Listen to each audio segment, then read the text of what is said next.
नमस्कार, स्वागत है आपका नेटब्रिक न्यूज में। आपके साथ मैं हूं सपना दुबे।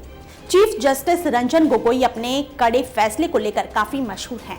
अगले महीने यानी कि 17 नवंबर 2019 को रंजन गोगोई सुप्रीम कोर्ट के चीफ जस्टिस के पद से रिटायर होने वाले हैं। ऐसे में उनके पास केवल कुछ दिन ही काम के लिए बचे हैं, लेकिन उनके रिटायरमेंट से ठीक पहले उन्हें 4 ऐसे बड़े फैसले लेने हैं जो देश के आने वाले भविष्य को बदल कर रख देंगे। आज हम आपको चीफ जस्टिस रंजन गोगोई के आने वाले दिनों में 4 ऐसे बड़े फैसलों के बारे में बताएंगे जिसे रंजन गोगोई के द्वारा लेने का इंतजार कर रहे हैं।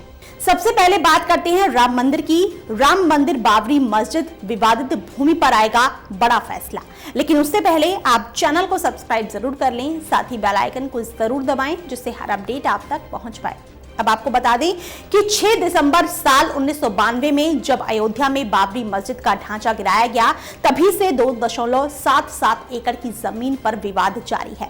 इस मामले में लगातार राम मंदिर बनाने को लेकर हंगामा होता रहा है।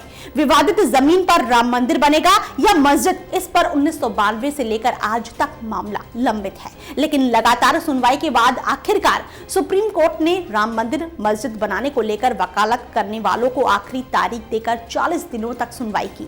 16 अक्टूबर 2019 को इस मामले को आखिरी बार कोर्ट में उठाया गया। रंजन गोगोई ने साफ तौर पर कह दिया कि अब कोर्ट जो भी फैसला अयोध्या विवादित जमीन पर सुनाएगी वो ही आखिरी फैसला होगा।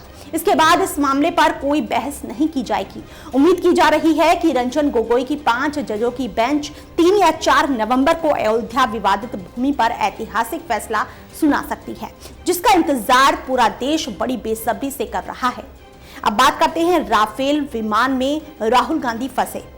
लोकसभा चुनाव से पहले कांग्रेस के राहुल गांधी ने राफेल विमान सौदे को लेकर मोदी सरकार को बुरी तरह से घेरा था। इतना ही नहीं, इस मुद्दे में घोटाला होने की बात को लेकर विपक्ष ने मोदी सरकार को चोर तक कहा। चौकीदार चोर है, इस नारे के साथ प्रधानमंत्री नरेंद्र मोदी को घेरने की कोशिश की गई, लेकिन पीएम के खिलाफ इस तरह की टीका टिप्पणी को लेकर राहुल गांधी के खिलाफ याचिका दायर की गई। इस मामले में राहुल गांधी पर अवमानना का मामला चलाया जा रहा है, तो वहीं सुप्रीम कोर्ट के मोदी सरकार को राफेल मामले पर क्लीन चिट दिए जाने के खिलाफ कई याचिका दायर की गई थी, जिसके तहत इस पर पुनर्विचार का मामला लंबित है। इसमें जस्टिस गोगोई के साथ एसके कौल और के.एम. जोसेफ भी फैसले में शामिल हैं।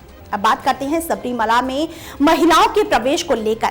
केरल के सबरीमला मंदिर में 10 साल से 50 साल तक की महिलाओं के प्रवेश को लेकर सुप्रीम कोर्ट में याचिका दायर की गई थी, जिसमें बीते वर्ष कोर्ट ने महिलाओं के प्रवेश को लेकर इजाजत दे दी थी। हालांकि इस फैसले के बाद केरल में जन आंदोलन हो गया। लोगों ने इस फैसले के खिलाफ कई याचिका दायर की। सबरीमला में महिलाओं के प्रवेश को लेकर कोर्ट को फिर से विचार करने के लिए कहा गया है। हालांकि शीर्ष अदालत ने इस मामले में अपना फैसला पहले ही कर लिया था और इसी साल 6 फरवरी को फैसले को सुरक्षित रख लिया था। ऐसे में पुनर्विचार पर फैसले का इंतजार सबको है। अब बात करते हैं मुख्य न्यायाधीश का कार्यालय आरटीआई के दायरे में आएगा या नहीं।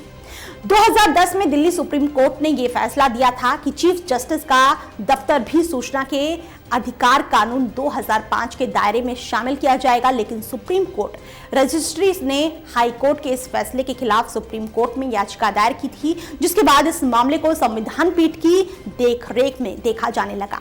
इसमें जज अटॉर्नी जनरल ने सुप्रीम कोर्ट रजिस्ट्री की ओर से याचिका में कहा था कि ऐसा करने से न्यायपालिका की स्वायत्तता पर बुरा असर पड़ेगा। सरकार और कलीजियम के बीच की गोपनीयता को बनाए रखना ही सबसे जरूरी होता है। अगर न्याय प्रक्रिया से जुड़ी जानकारी को सार्वजनिक कर दिया जाएगा तो इससे न्याय प्रक्रिया को नुकसान होगा। आपको बता दें कि इस मामले पर पीठ ने 4 अप्रैल 2019 को ही फैसला सुरक्षित करके रख लिया था, जिसे रिटायरमेंट से पहले चीफ जस्टिस रंजन गोगोई सुनाएंगे। चीफ जस्टिस रंजन गोगोई 17 नवंबर को रिटायर होंगे और 18 नवंबर को उनकी जगह जस्टिस शरद अरविंद बोबड़े शपथ लेंगे। ये चारों फैसले राजनीतिक दृष्टि से काफी अहम है और क्या होगा इसका असर देखना वाकई में दिलचस्प होगा। फिलहाल के लिए इतना ही। बाकी ऐसी और वीडियोस के लिए आप चैनल को सब्सक्राइब करना ना भूलें। आप देख रहे हैं नेटब्रिक न्यूज, साहस सच कहने का।